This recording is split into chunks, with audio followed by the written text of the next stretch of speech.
New at 5, breaking the ice. We begin with a debate in Amherst as the winter months get closer.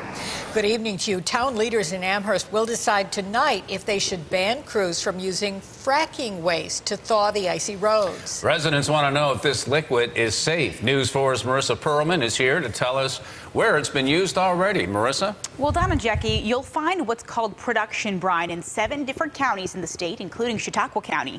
The town of Clymer has used it for years now. The town supervisor there tells us they've never had an issue with it, but leaders in Amherst say it's bad for the environment and they want to put a strict ban on it.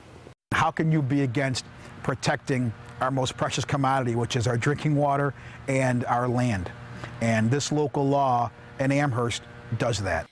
Amherst Town Board member Mark Manna says this local law denies treatment of fracking fluids by the town's wastewater treatment plant.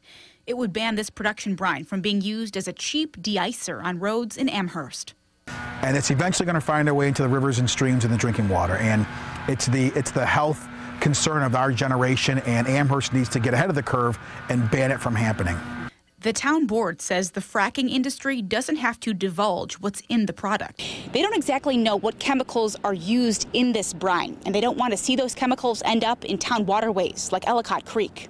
We know that it's poison for our land and our waterway. We don't know what kind of poison because the fracking industry is allowed to keep the compounds and the makeup of the fracking fluid secret.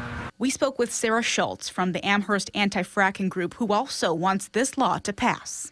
The wastewater carries naturally occurring radioactive materials. It also carries, all of the chloride that they add, which is 10 times saltier than salt, and many highly toxic chemicals that are dangerous to living creatures, all living creatures, and aquatic life.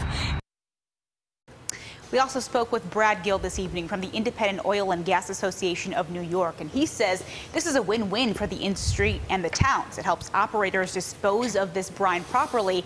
It also helps towns save on their salt budget. The Amherst Town Board will vote on this proposal this evening. In the studio, Marissa Perlman, News 4 at 5.